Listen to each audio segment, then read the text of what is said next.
शिवप्रदक्षिणेच्या माध्यमातून छत्रपती शंभूराजांना मानवंदना। छत्रपती संभाजी महाराज यांच्या जयंतीनिमित्त ठाण्यातील तळावपाळी परिसरात ओबीसी प्रतिष्ठानाच्या वतीने शिवप्रदक्षिणेच्या माध्यमातून छत्रपती शंभूराजांना मानवंदना देण्यात आली।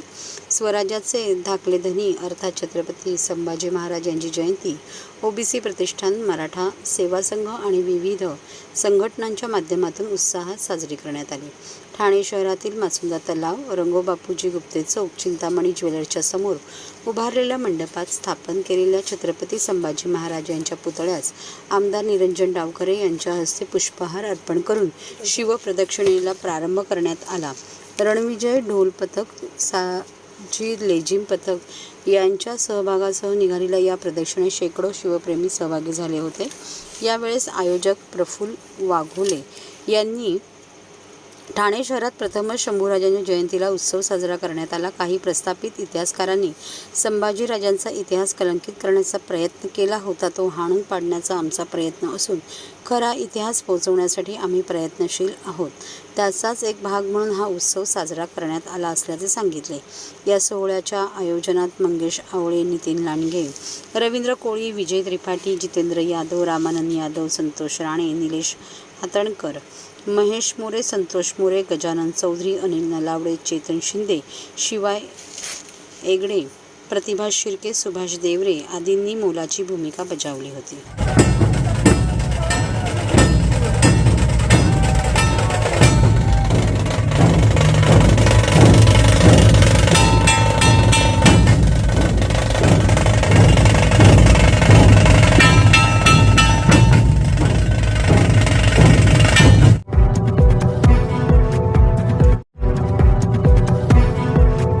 सर्व नागरिकांना आवाहन करण्यात येत आहे की सध्या डासांमार्फत पसरणाऱ्या डेंग्यू या आजाराचा प्रसार रोखण्यासाठी प्रत्येकाने पुढील प्रमाणे कार्यवाही करावी।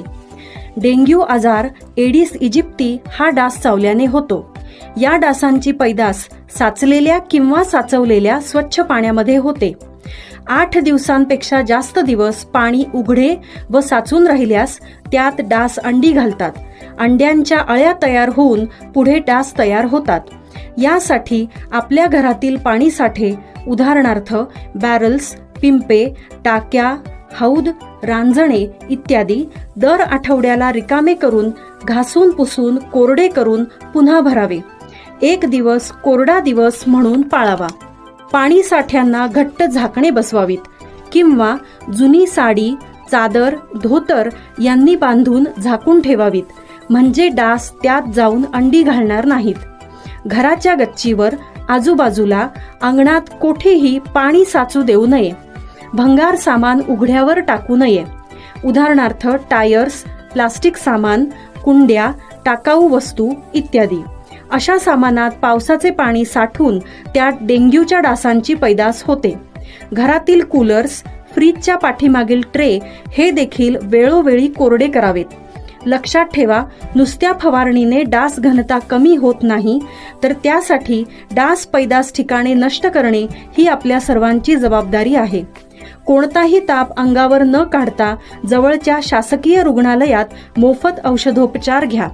अशा प्रकारे नागरिकांनी सहकार्य केल्यास डेंग्यूचा प्रसार रोखणे सहज शक्य आहे।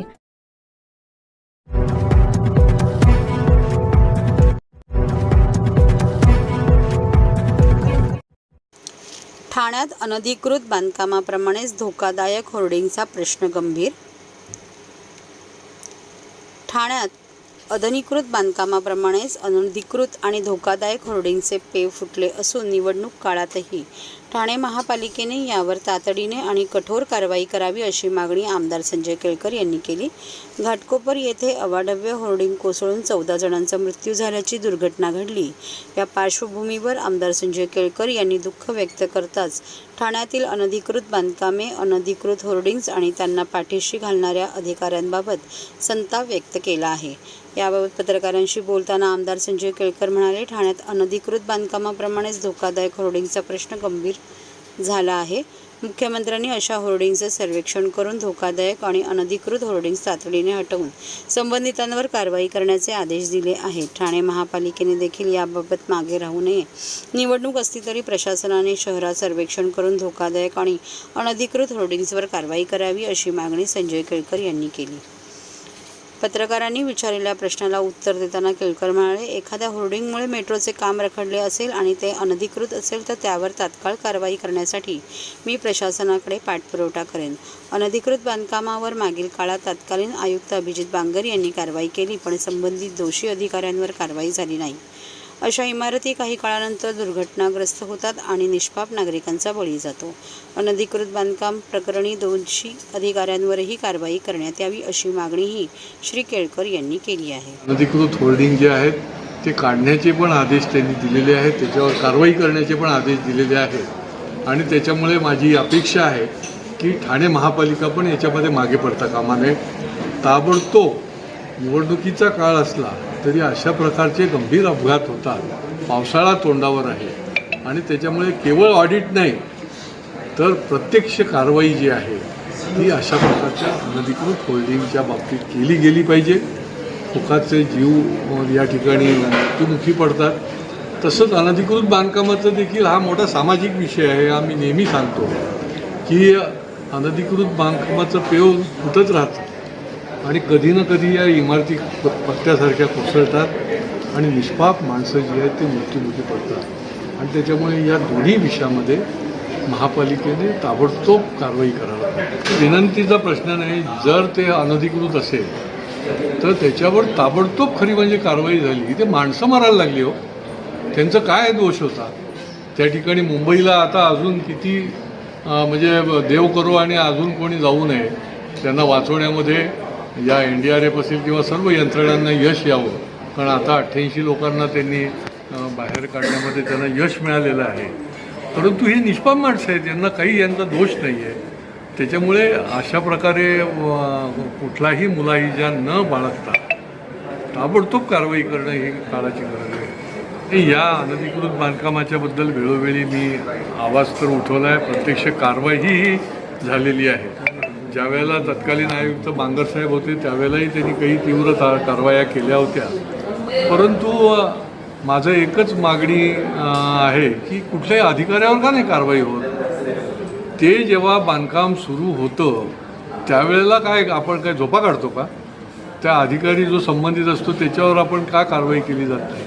आणि त्याच्यामुळे अशा प्रकारची कारवाई ही झालीच पाहिजे.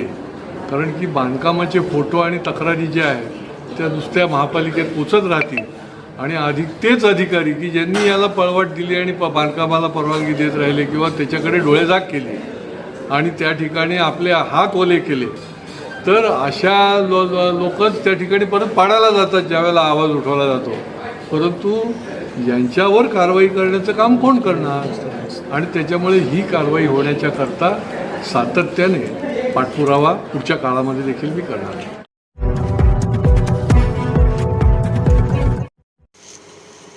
शिवप्रदक्षिणेच्या माध्यमातून छत्रपती शंभूराजांना मानवंदना. छत्रपती संभाजी महाराज यांच्या जयंतीनिमित्त ठाण्यातील तळापाळी परिसरात ओबीसी प्रतिष्ठानाच्या वतीने शिवप्रदक्षिणेच्या माध्यमातून छत्रपती शंभूराजांना मानवंदना देण्यात आली. स्वराज्याचे धाकले धनी अर्थात छत्रपती संभाजी महाराज यांची जयंती ओबीसी प्रतिष्ठान, मराठा सेवा संघ आणि विविध संघटनांच्या माध्यमातून उत्साहात साजरी करण्यात आली. ठाणे शहरातील मासुंदा तलाव, रंगोबापूजी गुप्ते चौक, चिंतामणी ज्वेलर्सच्या समोर उभारलेल्या मंडपात स्थापन केलेल्या छत्रपती संभाजी महाराज यांच्या पुतळ्यास आमदार निरंजन डावखरे यांच्या हस्ते पुष्पहार अर्पण करून शिवप्रदक्षिणेला प्रारंभ करण्यात आला. रणविजय ढोल पथक, साजी लेझिम पथक यांच्या सहभागासह निघालेल्या या प्रदक्षिणेत शेकडो शिवप्रेमी सहभागी झाले होते. यावेळेस आयोजक प्रफुल्ल वाघोले यांनी ठाणे शहरात प्रथमच शंभूराजांच्या जयंतीला उत्सव साजरा करण्यात आला. काही प्रस्थापित इतिहासकारांनी संभाजीराजांचा इतिहास कलंकित करण्याचा प्रयत्न केला होता. तो हाणून पाडण्याचा आमचा प्रयत्न असून खरा इतिहास पोहोचवण्यासाठी आम्ही प्रयत्नशील आहोत. त्याचाच एक भाग म्हणून हा उत्सव साजरा करण्यात आला असल्याचे सांगितले. या सोहळ्याच्या आयोजनात मंगेश आवळे, नितीन लांडगे, रवींद्र कोळी, विजय त्रिपाठी, जितेंद्र यादव, रामानंद यादव, संतोष राणे, निलेश हातणकर, महेश मोरे, संतोष मोरे, गजानन चौधरी, अनिल नलावडे, चेतन शिंदे, शिवाय एगडे, प्रतिभा शिर्के, सुभाष देवरे आदींनी मोलाची भूमिका बजावली होती.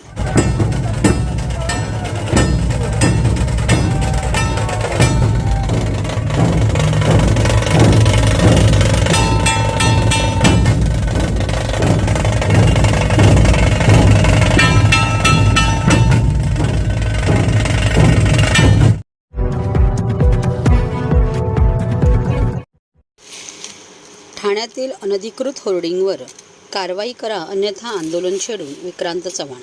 मुंबई येथे अनधिकृत होर्डिंग पडून 14 लोक मृत्युमुखी पडल्यानंतर आता ठाणे महानगरपालिकेला जाग आली आहे. अशी दुर्घटना ठाण्यातही घडू शकते, कारण ठाण्यातही जागोजागी अशी बेकायदेशीर होर्डिंग्स उभी आहेत.